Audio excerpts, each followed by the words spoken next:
Grammar तो hard होता ही है, लेकिन कोई कोई टीचर ऐसे रहते हैं कि इतना अच्छे से पढ़ाते हैं कि वो दिमाग में ही बैठ जाता है। तो आज मैं आपके लिए प्रेपोजिशन पढ़ाने वाली हूँ, लेकिन अभी तक अगर मेरे चैनल को आपने सब्सक्राइब नहीं किया तो जल्दी से कीजिए। और चलिए प्रेपोजिशन की डेफिनेशन से शुरू करेंगे।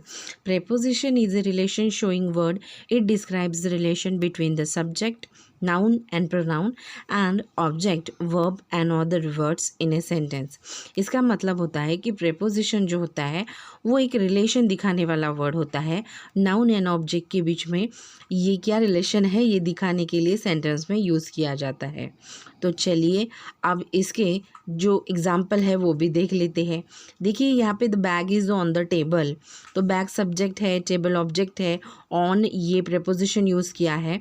यहाँ पे जैसे चित्र में दिखाया गया है इससे आपको समझ में आएगा कि बैग कहाँ पे है, तो अच्छे से देख लीजिए। अब next sentence, the boy is sleeping on the cot, the cat is under the cot. यहाँ पे भी देखिए सब्जेक्ट है, ऑब्जेक्ट है, उसके बीच में रिलेशन दिखाने के लिए दो डिफरेंट ऑन, अंडर ये प्रेपोजिशंस यहाँ पे यूज़ किए गए हैं और आप लोगों को तभी समझ में आएगा कि ये प्रेपोजिशन क्या होता है।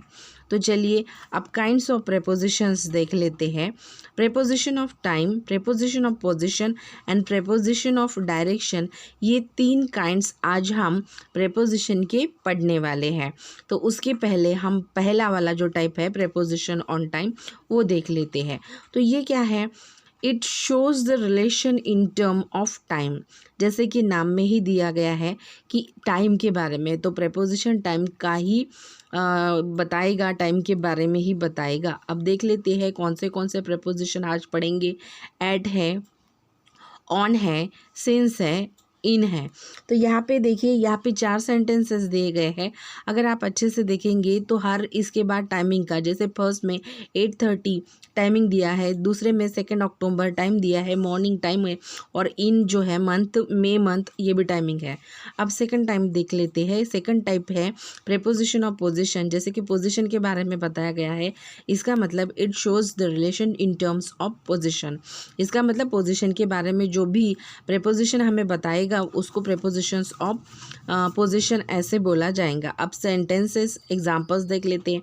यहाँ पे भी 4 एग्जांपल्स है, उसमें हम देख सकते हैं ऑन, अक्रॉस, बिटवीन, ऑन। फिर से तो यहाँ पे ये 4 एग्जांपल्स दिए गए हैं। तो इसमें आप देख सकते हैं कि एक सब्जेक्ट है और प्रेपोजिशन के पहले वाला और प्रेपोजिशन के बाद वाला जो है ये ऑब्जेक्ट है, डिफरेंस दिखाया गया है। अब नेक्स्ट थर्ड टाइप देख लेते हैं, preposition of direction. It shows relation in term of its moment और डायरेक्शन। डायरेक्शन मतलब दिशा के बारे में, जगह के बारे में ये बताने वाला है। तो अब एग्जाम्पल देख लेते हैं। The ring is made of gold. तो यहाँ पे देखिए, यहाँ पे फिर से हमें ऑफ, आउट, फॉर, इनटू, ये 4 प्रेपोजिशंस यहाँ पे मिले हैं। तो ये हमें डायरेक्शन के बारे में बता रहे हैं कि यहाँ पे जाओ, इसके लिए बुलाया, इसके लिए ये किया। तो ये क्या है? डायरेक्शन बताने वाले प्रेपोजिशंस हैं। चलो हम लोग एक्सरसाइज सॉल्व कर लेते हैं। यहाँ पे हमें अंडरलाइन करना है और हम देखते हैं यहाँ पे अंडरलाइन की गई है इन, सेकंड में भी, थर्ड में टू है, 4 में विथ है एंड 5 में ऑन है। तो इस तरीके से हम लोगों ने यहाँ पे ढूंढ के बराबर देख के यहाँ पे देखिए 6 में अलोंग, 7 में बाय, 8 सेंटेंस में बिसाइड, 9th सेंटेंस में नियर एंड 10th सेंटेंस में at. Look at the black board. इस तरीके से प्रेपोजिशन को हम लोगों ने अंडरलाइन किया है, आप भी कर लीजिएगा। अब यहाँ पे फिलिंग द ब्लैंक्स दिया गया है। ब्रैकेट में ऑलरेडी प्रेपोजिशन कौन से यूज़ करने हैं वो भी दिए गए हैं। चलो देख लेते हैं। फर्स्ट वाला जो आएगा वो आएगा अंडर द ब्रिज। ब्रिज के नीचे से रिवर जा रही थी। The river flows under the bridge. दूसरा ऑफ है। तीसरे का आंसर इन है। फोर्थ एट, फिफ्थ वाला ऑन द 15th अगस्त, ऐसे है। अब नेक्स्ट एक्सरसाइज देख लेते हैं। यहाँ नेक्स्ट एक्सरसाइज नहीं है, 6, 7, 8, 9, 10 सेंटेंसेस है। यहाँ पे भी ब्रैकेट में ऑलरेडी प्रेपोजिशन दिए गए हैं। जैसे फर्स्ट का आंसर आएगा बाय योर वॉच, फिर under the tree, since, of, on the foot. तो आप भी टेक्स्ट बुक में और नोटबुक में दोनों जगह पे ये एक्सरसाइजेस करना है। अब ये 4th स्टैंडर्ड की पहली एक्सरसाइज है। यहाँ पे हमको pick out the preposition of the following sentence, मतलब ऑलरेडी सेंटेंस देके रखे हैं और वहाँ से हमको प्रेपोजिशंस निकालने हैं। तो फर्स्ट में देखिए ऑन है, about, at, for and between, ऐसे हमने प्रेपोजिशन ढूंढ के निकाले हैं। अब 6, 7, 8 भी देख लेते हैं, इसी का पार्ट है। तो 6, 7, 8 देख लेते हैं।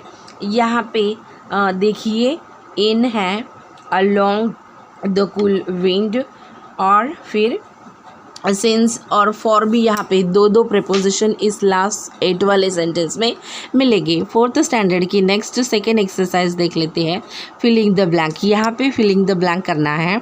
तो the lion is in the den आएगा। She got angry on me, we took rest under a banyan tree, he kept the book on the desk. ऐसे हम लोगों ने 8 सेंटेंस दिए हैं, आप भी कर लीजिएगा। अब 4th स्टैंडर्ड का थर्ड एक्सरसाइज देख लेते हैं। ब्रैकेट में ऑलरेडी प्रेपोजिशन दे के रखे हैं, इसमें से हमें करेक्ट प्रेपोजिशन को चूज़ करके यहीं पे भरना है। जैसे कि thanks a lot for your invitation, your school is far from here, I have many friend in Delhi. अभी 4 वाला 5, 6 देख लेते हैं। I was suffering from fever, that old lady walks with a stick, he doesn't work on holidays, he got annoyed with me, which is the shortest way to the museum। देखिए video बनाने के लिए बहुत मेहनत लगती है, मैंने मेहनत की है। अब आप मुझे जल्दी से इस वीडियो को लाइक करके, शेयर करके, कमेंट करके, सब्सक्राइब करके और पूरा वीडियो देख के हेल्प मुझे कीजिए।